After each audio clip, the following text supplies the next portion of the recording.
Hi, it's Driveway DIYer. Today I want to talk about throttle bodies. Subject today is pretty much more to do with the fact that I've been down the scrapyard. I need a new throttle body for my son's Fiat Punto. I've gone down and picked one up. It was very, very cheap. This is the one I've got.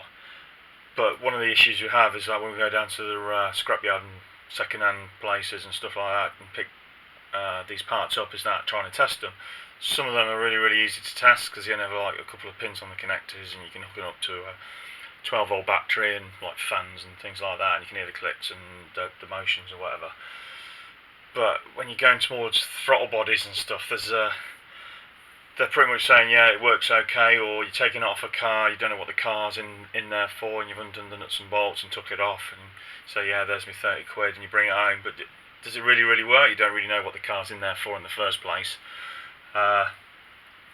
What the problem was with the car, it could be a catalogue of things. It could have been fried or hit or in a crash or whatever, and a lot of these have cause a catalogue of problems. But here we are. I've got my throttle body for a Fiat Punto 1.2, 55 plate, I think, and I picked it up. So when you get these sort of things, the best thing to do is just give it a real good old visual check. Pick it up. I mean, it's filthy, it's dirty, it's going to need a good clean. Plenty of videos out there how to clean throttle bodies. I'm not going to do one, waste of time. Nobody watches them. It's straightforward. Bit of carburetor cleaner, give it a good scrub out, inside and out. Very filthy on the inside as well. But one of the things you need to be looking for is anything that's cracked or breakages, or where the accelerator cable. I mean, a lot of them are electronic now, but this is an old one and it still requires a cable. So you've got to make sure it moves, make sure the butterfly inside valve moves nice and smoothly. When you clean it out, have a real good clean and toothbrush it out and everything. This one's got oil on it and everything, stuff like that, but it moves pretty well. Make sure, because the trouble with these sort of parts is it's like they've got the throttle position sensor on it. They're not interchangeable. I mean, you might be able to hack one out and put another one in maybe if you're a bit more savvy with them sort of things, but I just want to go for a straight parts swap. So I'm looking for visual, really, making sure that all the connectors and pins, things like that, are intact. There's no cracks, something that might cause problems later on down the line after fitted it, because everyone, if you're into cars, everyone knows that when you fit a new throttle body, you have to go through the rigmarole of retraining the ECU and trying to get it to find its way again. So you've got to go through all that sort of all those ins and outs. But this is what I do.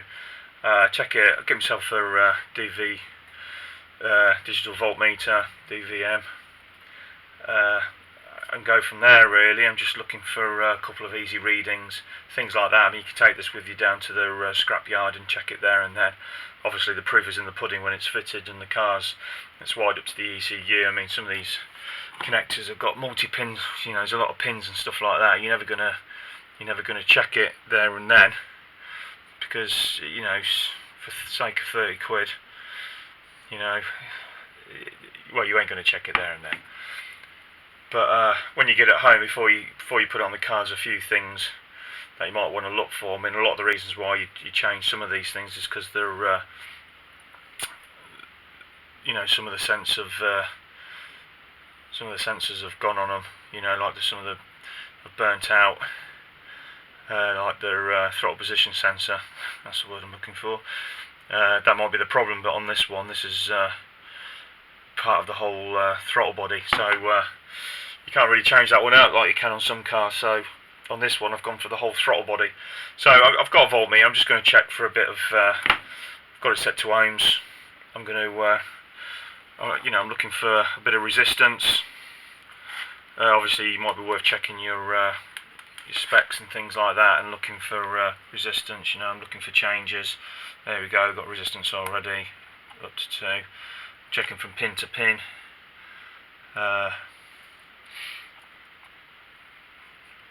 Obviously give your connectors a good clean out as well, so you can get a good reading. So yeah, I'm finding resistance already in this throttle position sensor. The other one there wasn't much reading at all, so I knew I had to change it out because it had it, so I don't know if it had overheated or what. But those are the sort of readings I'm looking for. I mean, you need to compare them against something else. Don't just go in there and think, oh, that's a good resistance, because you might find it's too high or too low, and that's the reason why it's not working properly. But obviously you need to make sure that it picks up from air intake, so it can go back to the ECU and reset all your fuel trims and things like that, and that's what it's looking for. The car I took that I'm replacing it to, the idle was all over the place. It wasn't picking up. I put my code reader in and checked some other datas and stuff like that, and it was all over the shop, so I knew there was a problem with it. And when I checked the throttle position sensor, the readings were really poor on it. It wasn't picking up the right degrees, or wasn't picking the right readings and things. So some of the things you're looking for as well. I've got some. I'm going to try and wire this up so you can see a change. Really difficult. So we go. We've got 2 ohms there. So I'm going to turn this, and there you go. So it's picking up the signal.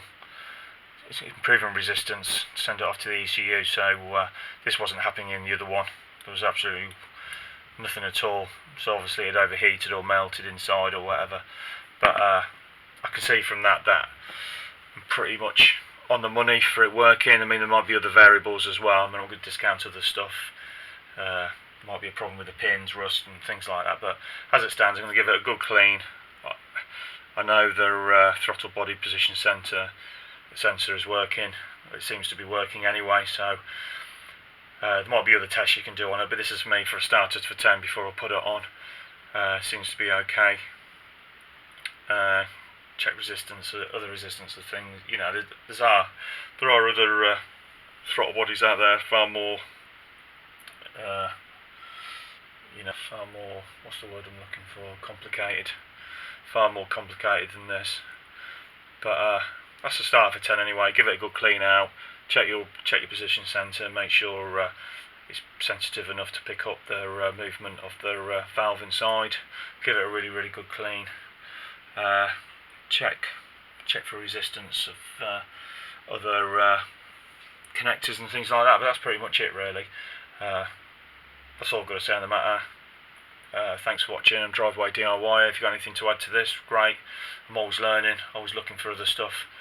I'm not a fully qualified mechanic, but I do a lot of work on cars, and I've always got through.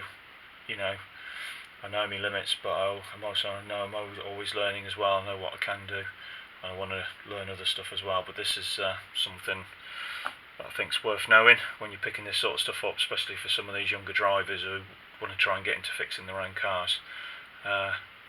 Yeah, thanks for watching. Please subscribe, like, try not to dislike if you can. If you've got a problem with this, then let me know, or give me some other advice. That would be always great. I'm always learning, like I say. Thanks for watching.